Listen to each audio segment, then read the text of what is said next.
de uno de los milagros quizás más conocidos, uno de los milagros que se registran en los 4 evangelios. El Señor hizo muchísimos milagros, como dice el apóstol Juan en su evangelio.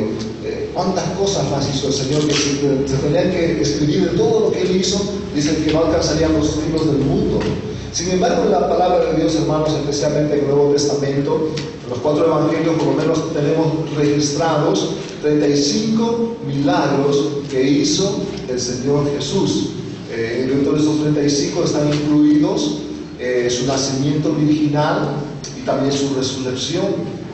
El Señor Jesús hizo muchos milagros en diferentes áreas, por lo menos sobre 4 áreas. Una de esas áreas es el área natural, sobre el área física, sobre la naturaleza. ¿Se acuerdan cuando el Señor Jesús detuvo el mar, ese mar que estaba turbulento, esa tormenta, detuvo el viento y el viento calmó? Tenía autoridad sobre la creación. ¿Se acuerdan cuando los discípulos estuvieron toda la noche intentando pescar algo y no pescaron nada? Y luego el Señor le dijo a Pedro: Pedro, ponga mar adentro y echa la red. Y Pedro dijo: Señor, toda la noche hemos intentado hacer esto, no hemos pescado nada. Y el Señor le dijo: bueno, Pedro, anda y tira la red. Y él llevó una redcita.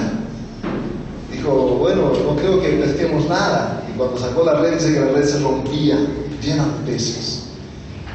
El Señor Jesús no solamente hizo milagros sobre la naturaleza, también, hermanos, hizo milagros en el área física de las personas. Nosotros sabemos que Él sanó a muchos enfermos, dio vista a muchos ciegos, hizo escuchar a algunos sordos, hizo andar a algunos paralíticos, restauró manos secas. El Señor hizo muchos milagros sobre el área física de las personas para demostrar su poder. Otra área en la que el Señor también hizo muchos milagros fue sobre los demonios, para demostrar su autoridad. Él echaba fuera a los demonios venían y se inclinaban delante de Él, y ellos reconocían quién era el Señor Jesús. En ningún momento en la Biblia vemos que ellos negaban quién era Jesús. Al contrario, ellos venían y se inclinaban y decían: sabemos quién eres, el Hijo del Dios Altísimo. Los judíos no reconocían eso. Los líderes espirituales de ese tiempo, los fariseos, los saduceos, los sacerdotes, no reconocían al Señor Jesucristo como el Hijo de Dios. Pero los demonios temblaban delante del Señor Jesucristo y le rogaban que no les mande salir de esos cuerpos. Él tenía autoridad sobre los demonios. Pero en cuarto lugar, también el Señor tenía autoridad, hermanos, y mostró su poder sobre la muerte. Él resucitó a Lázaro. ¿Se acuerdan allá cuando dijo: Lázaro, ven fuera? Después de 4 días de estar enterrado, cuando ya sus hermanas decían: Señor, ya Lázaro viene, ya está en estado de descomposición. Y el Señor dijo: Lázaro, ven fuera. Y Lázaro salió de la tumba. Y así el Señor también resucitó a un joven y a una niña. Y él mismo, él dijo que tenía capacidad, el poder de poner su vida y volverla a tomar. Así que, hermanos, Él demostró su poder, sus milagros en diferentes áreas, por lo menos en estas 4 áreas. Ahora, ¿cuál es el propósito de los milagros? ¿Por qué el Señor hizo milagros? ¿Para hacerse famoso? ¿Para que todo el mundo le aplauda y le reconozca? ¿Cuál es el propósito de los milagros? ¿Por qué el Señor hacía esos milagros? En primer lugar, para demostrar su persona. ¿Quién era Él? Él era el Hijo de Dios. Que Él era el Mesías enviado por Dios. En segundo lugar, para mostrar su poder. Y en tercer lugar, para mostrar su propósito en este mundo. Y hermanos, en la palabra de Dios encontramos varias palabras, por lo menos en el Nuevo Testamento, 7 palabras que se usan para describir los milagros que hacía el Señor Jesús. Algunas de ellas son señales, otra es poder, maravillas, los hechos del Señor Jesús, prodigios. Pero la palabra que más se usa es la palabra señales, porque eran las credenciales del Señor Jesús para demostrar que Él era el Hijo de Dios. Así que, pensando en todo esto, hermanos, les invito a ver sus Biblias en uno de los milagros más conocidos que se encuentra en el Evangelio de Marcos, capítulo 6. Vamos a ver allá una interesante lección sobre este milagro que el Señor hizo.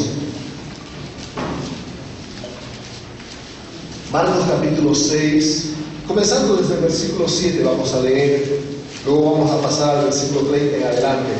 7 dice así: después llamó a los 12 y comenzó a enviarlos de dos en dos, y les dio autoridad sobre los espíritus inmundos, y les mandó que no llevasen nada para el camino, sino solamente bordón, ni alforja, ni pan, ni dinero, ni en el cinto, sino que calzasen sandalias y no vistiesen 2 túnicas.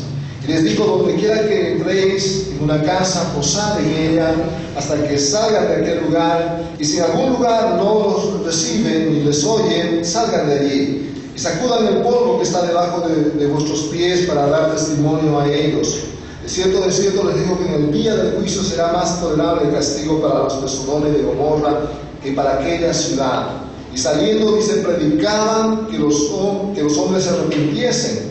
Y miren lo que dice el versículo 13: y echaban fuera muchos demonios, y ungían con aceite a muchos enfermos, y los sanaban. Ahora, ¿quiénes hacían estos milagros?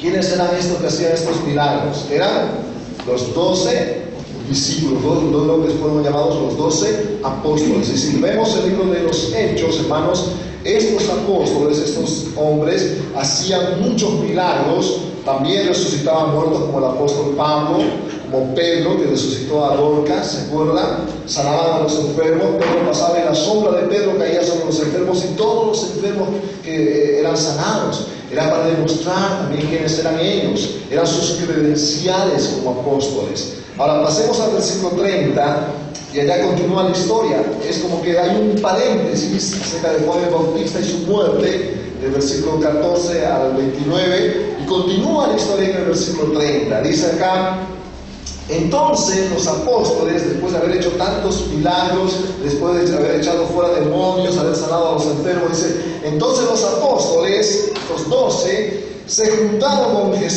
Jesús y le contaron todo lo que habían hecho y lo que habían enseñado. Y él les dijo: venid vosotros aparte a un lugar desierto y descansad un poco, porque eran muchos los que iban y venían, de manera que ni aún tenían tiempo para comer.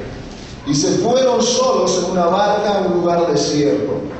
Pero muchos los vieron ir y les reconocieron. Y muchos fueron allá a pie desde las ciudades y llegaron antes que ellos y se juntaron a él.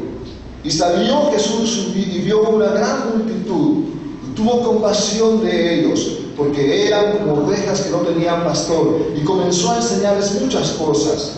Cuando ya era muy avanzada la hora, sus discípulos se acercaron a él diciendo: el lugar es desierto y la hora ya muy avanzada. Despídelos para que vayan a los campos y aldeas de alrededor y compren pan, pues no tienen que comer. Respondiendo él les dijo: dadles vosotros de comer. Ellos le dijeron: que vayamos y compremos pan por 200 denarios y les demos de comer. Él les dijo: ¿cuántos panes tenéis? Y vedlo. Y al saberlo dijeron: 5 y 2 peces. Y les mandó que hiciesen recostar a todos por grupos sobre la hierba verde. Y se recostaron por grupos de 100 en 100 y de 50 en 50. Entonces tomó los 5 panes y los 2 peces, y levantando los ojos al cielo bendijo, y partió los panes, y dio a sus discípulos para que los pusiesen delante, y repartió los 2 peces entre todos. Y comieron todos, y se saciaron, y recogieron de los pedazos 12 cestas llenas, y de lo que sobró de los peces. Los que comieron eran 5,000 hombres. Hasta ahí la lectura de la palabra de Dios, hermanos. Vamos a tirar nuestros rostros y vamos a orar en esta noche. Padre, gracias por esta gran oportunidad acá en esta noche. Gracias por cada hermano y hermana presentes. Gracias por tu palabra, Señor, que en esta noche seas tú hablando a nuestros corazones. Que podamos salir de este lugar edificados, fortalecidos, desafiados por tu palabra, Señor. Gracias te damos, Señor, que has dejado estas preciosas historias, estos testimonios aquí en tu palabra. Y en esta noche, al meditar en este gran milagro que hizo el Señor Jesús, que tú nos hables a cada uno de nosotros. Te rogamos esto, te pedimos en el nombre de Cristo Jesús. Amén. Amén. Hermanos,